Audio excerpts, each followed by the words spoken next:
दिसली आता या जात्याला? एवढं धान्य टाकते पर पीठच निघणं झालंय.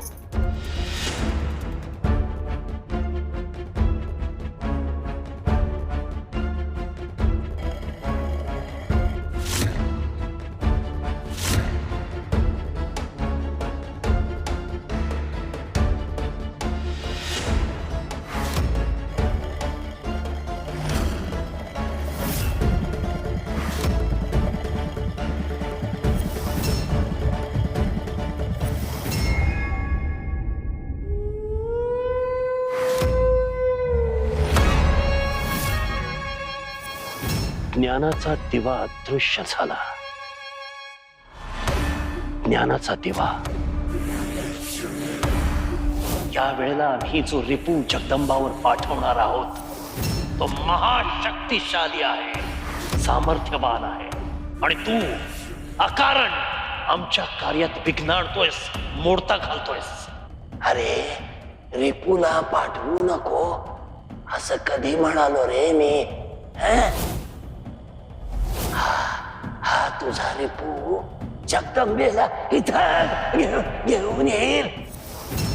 होणार काय? काय होणार? तू जिंकशील त्यानं. ती पोरटी इथं आली तर तू जिंकशील. आधी ठरव तुझा विषय कशात आहे. तुला हवंय कोण?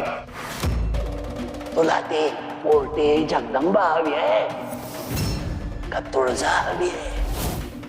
हा ज्ञानाचा दिवा म्हणजे एखादी वस्तू किंवा स्थान नव्हे. ज्ञानाचा दिवा म्हणजे एक व्यक्ती आहे. आणि ती व्यक्ती म्हणजे दैत्यगुरु शुक्राचार्य.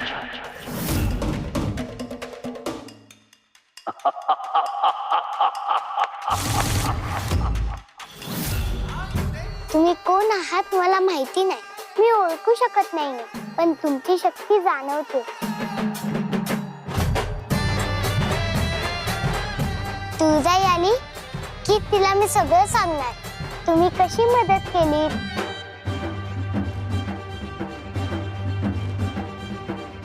माझ्यासाठी काय केलं, सगळं सांगणार आहे.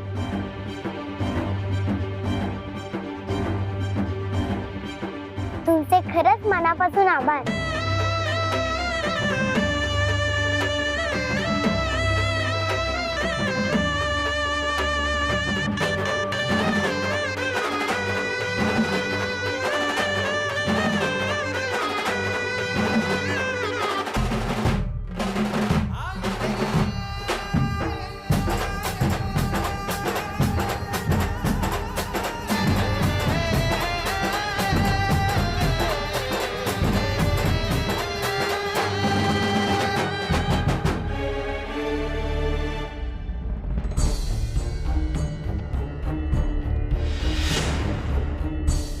जळलं मेलं लक्षण. समजा धान्य तर या जात्यात घातलं, गेलं कुठं? पीठ तर पडलंच नाही. असं कसं?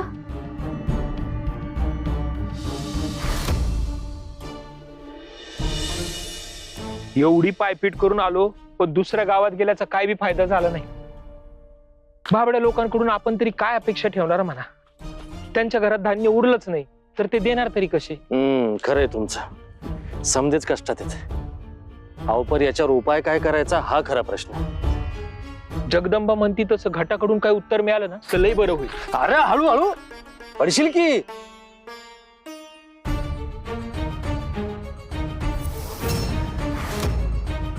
एवढं पीठ कुठनं मिळालं रे तुला? अहो जगदंबाने दिले, सगळ्यांना पीठ वरती या. जगदंबा पीठ वाटती? अरे पण धान्य तर एवढंच होतं. एवढं भांड भरून पीठ कसं काय निघालं? अहो काका, या भांड्याचं काय घेऊन बसलाय? अशी किती तर भांडी भरतील, एवढं पीठ दळलंय तिनं. तेच समजा लोकांना वाटतंय.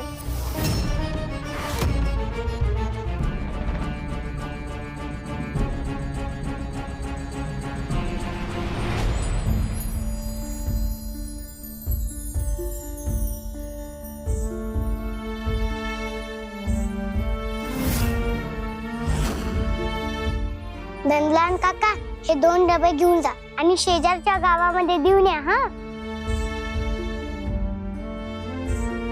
त्यांनी आपल्याला मदत केली किंवा नाही केली तरी आपण आपल्याला जमेल तेवढं करूया.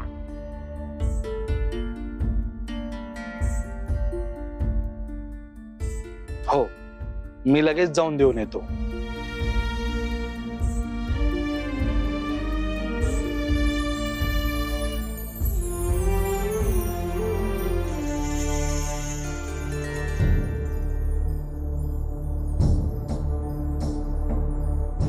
अहो, बघितलं का जगदंबानं केवढं धान्य दळलंय ते. होय, धान्य एवढंच होतं, पीठ एवढं कस काय निघालं? मला वाटलं बी नव्हतं एवढं पीठ निघल म्हणून.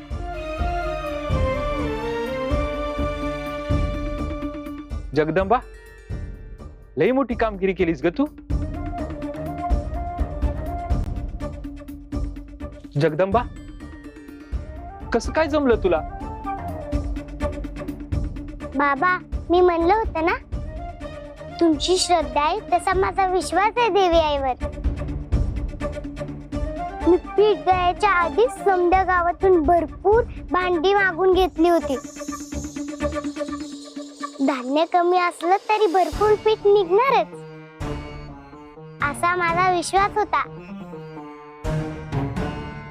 त्या विश्वासामुळेच देवी आईलाही माझं म्हणणं मान्य करावं लागलं असेल. माणसानं देवावर श्रद्धेबरोबरच विश्वासही ठेवायला हवा ना बाबा. होय, खरं आहे तुझं. माझी श्रद्धा खरी ठरली आणि तुझा विश्वास जिंकला. खरंच पोरी, लय धन्य आहेस तू, लय गुणाची आहेस.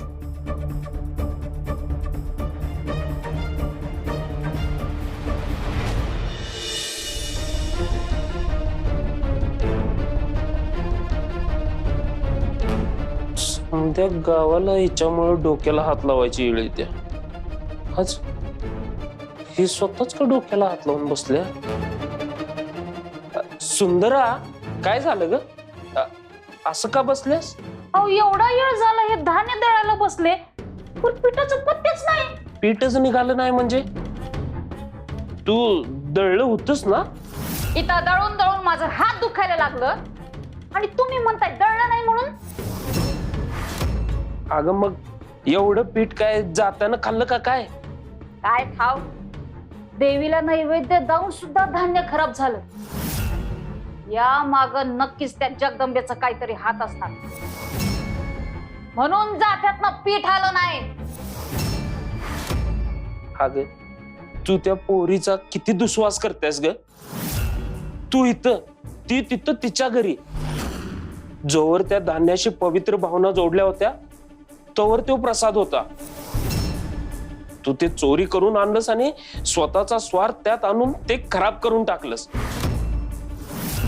अव, पर जात्यातनं पीठ आलंच नाही तर गिळायचं काय? हा, समद्या गावाचं सोडा, आपल्यासाठी जे राखून ठेवलं होतं ते बिया जाताना गिळून टाकलं. हे समजत तुझ्या स्वार्थाचं फळ मिळते तुला सुंदरा. देवी आई,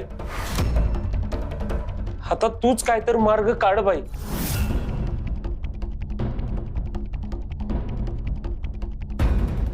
ही जगदंबा कुणी साधी सुधी दिसत नाही. दर येळी असे काहीतरी विचित्र घडवत असते ही. एकदा का कळू दे ही कोण आहे ते, मग बघतेच तिच्याकडं. जगदंबा तिच्या सगळ्या परीक्षा उत्तीर्ण झालीये. तिने स्वतःला सिद्ध केलंय. तुळजा योग निद्रेत गेली तेव्हापासून येवलूशा पोरीने सगळी संकट परतवून लावली. तुळजे, आता वेळ आलीये तुझी योग निद्रा पूर्ण व्हायची, पुन्हा तुझ्या मूळ रूपात अवतरण्याची. आता प्रतीक्षा संपली.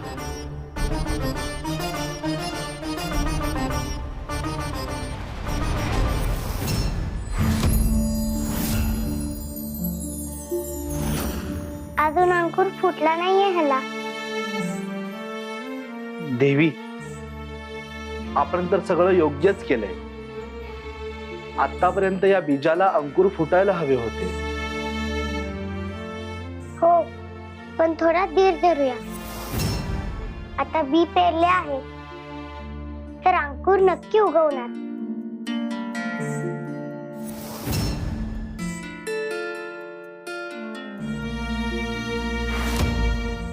तुळजाईवर विश्वास ठेवूया.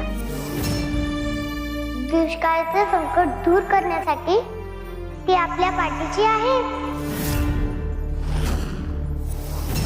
ते खरंय, पण अंकुर फुटलेले नाहीयेत हेही दिसतंय.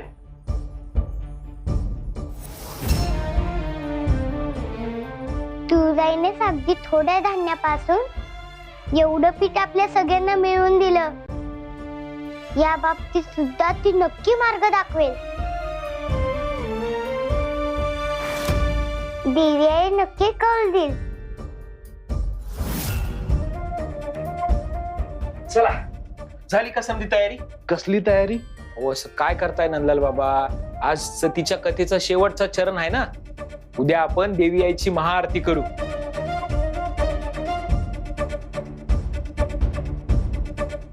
घाटाची काय परिस्थिती? ऐराचा अंकुर फुटले नाहीत अजून. पण या येळेला विश्वास आणि श्रद्धा दोन्ही बी आहे. तुम्ही बघाच, अंकुर नक्की फुटणार.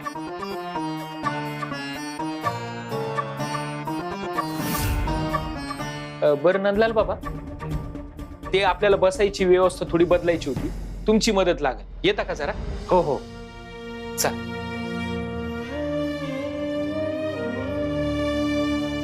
तुळजाई, तू जगाला आधार देते, दुष्टांचा संहार करतेस.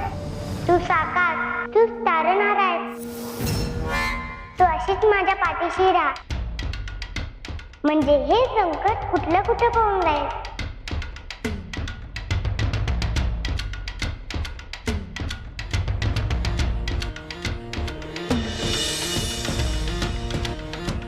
तर मंडळी, देवी सतीनं हवन कुंडात उडी घेऊन आपल्या प्राणांची आहुती दिली. आपल्या गर्विष्ठ पित्याला धडा शिकवण्यासाठी तिनं हे पाऊल उचललं. पण याचा त्रास एकाच व्यक्तीला होणार होता, ते म्हणजे भगवान महादेव.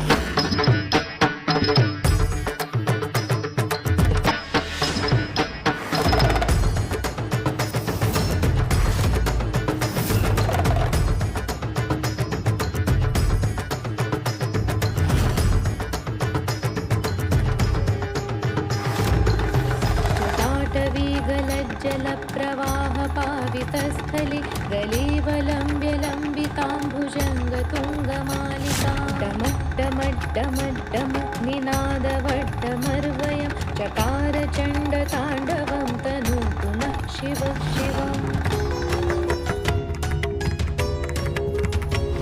जटाकटाः सम्भ्रम भ्रमन्निलिम्प निर्झरि विलोलवीचि वल्लरी विराजमानमूर्धनि धगद्धगद्धगज्ज्वलल्ललाट पट्टपावके किशोर चन्द्रशेखरे रतिं प्रतीक्षणं मम.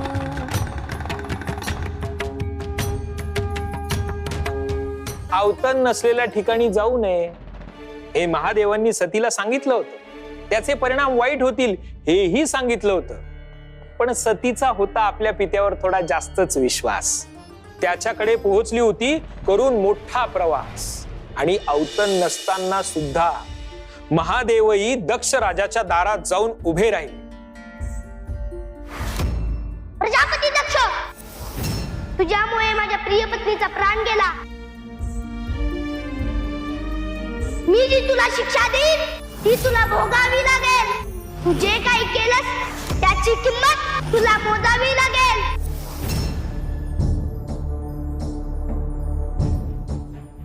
महादेवांनी प्रजापती दक्षला सुनावले, ललकारले, तुझी संपत्ती, तुझं ज्ञान, तुझी राजगादी आता तुला काहीही वाचवू शकणार नाही. तू मला काही करू शकत नाहीस. स्मशान जोगी तू तू मला शिक्षा देणार? गर्विष्ठ आहेस तू. हो, मी शिक्षा देणार, पण तुला स्पर्शही न करता.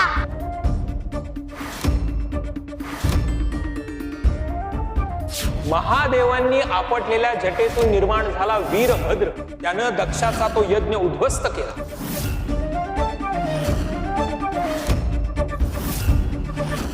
दक्षाचा शिरच्छेद केला आणि त्याच्या गर्वाची शिक्षा त्याला दिली.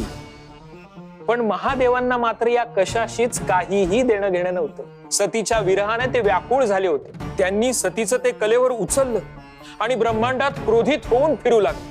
त्यांच्या क्रोधाग्नीने अनेक विश्व ध्वस्त होऊ लागले. देवांना चिंता वाटायला लागली. महादेवांचा हा क्रोधाग्नी शांत करण्याची गरज आहे आणि ते करण्याची क्षमता फक्त एकाच देवामध्ये होती, ते म्हणजे भगवान विष्णू. भगवान विष्णुदेव महादेवांना रोखण्याची गरज आहे.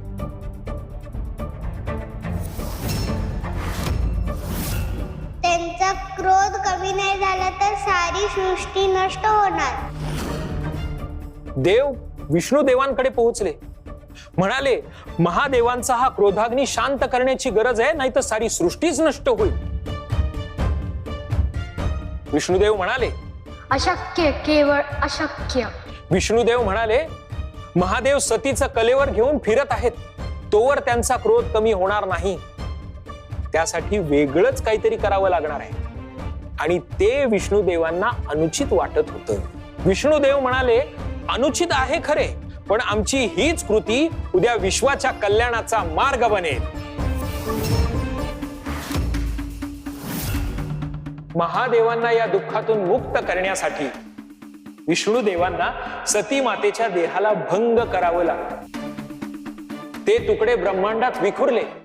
ते वेगवेगळ्या 51 ठिकाणी पडले आणि ते तुकडे ज्या 51 ठिकाणी पडले त्या ठिकाणी 51 शक्तिपीठ निर्माण झाली. शक्तिपीठ निर्माण झाली. शक्तिपीठ निर्माण झाली.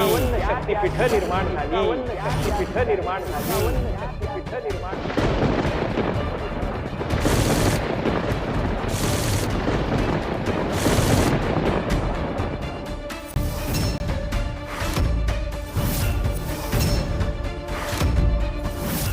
जिथे ब्रह्मरंध्र पडलं तिथे हिंगलाज माता, मायांग पडलं ती कामाख्या.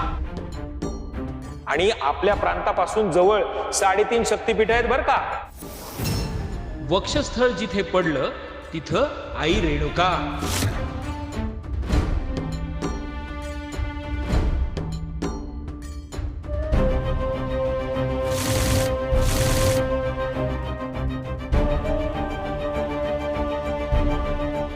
सतीचा डोळा पडला तिथे आई अंबाबाई.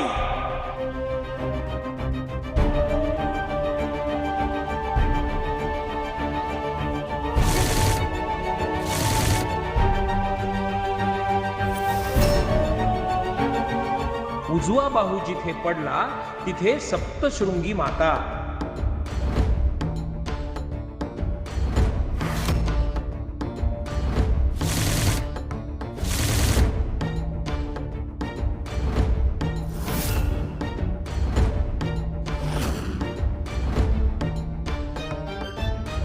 आणि जिथे सती मातेचा उजवा हात पडला तिथे आई तुळजा भवानी.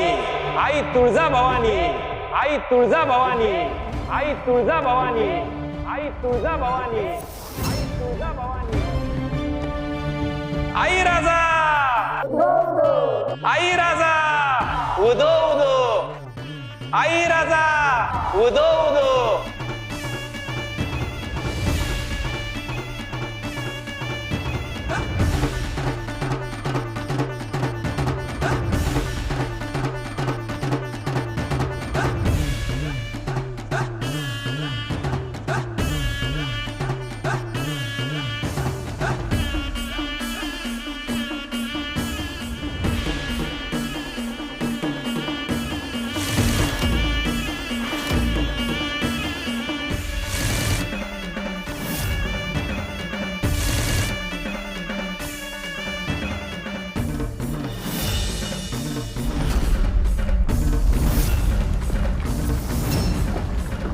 हे काय होतंय अचानक? हे कसले अशुभ संकेत आहेत?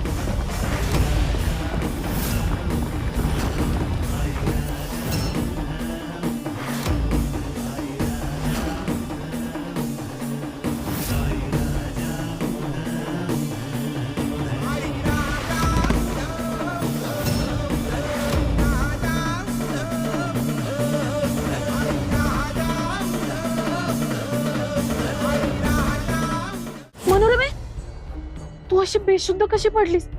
अगं उठ मनोरमा.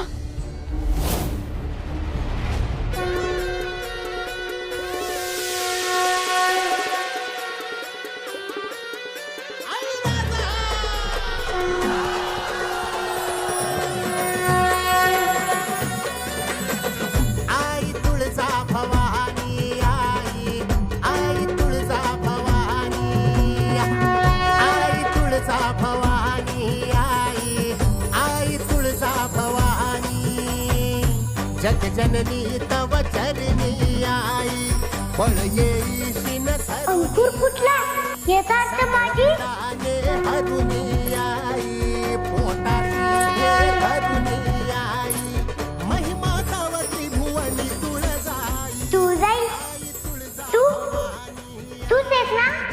तूच आहेस ना इथे? हा पैंजणांचा आवाज, तुझ्या बांगड्यांची किंकिण, मला माहिती आहे तूच आहेस तुळजाई. हो ना?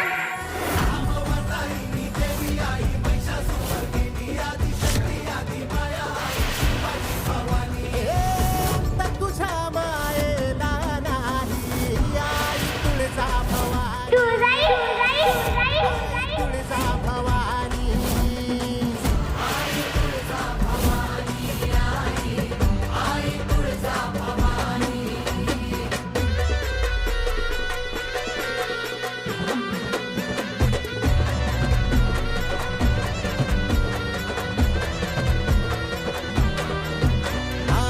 तव नामाचे संबळ घुमती रक्तामधुनी उसळे भक्ती दानव पळती पाप जळती आई तुझ्या नामाची महती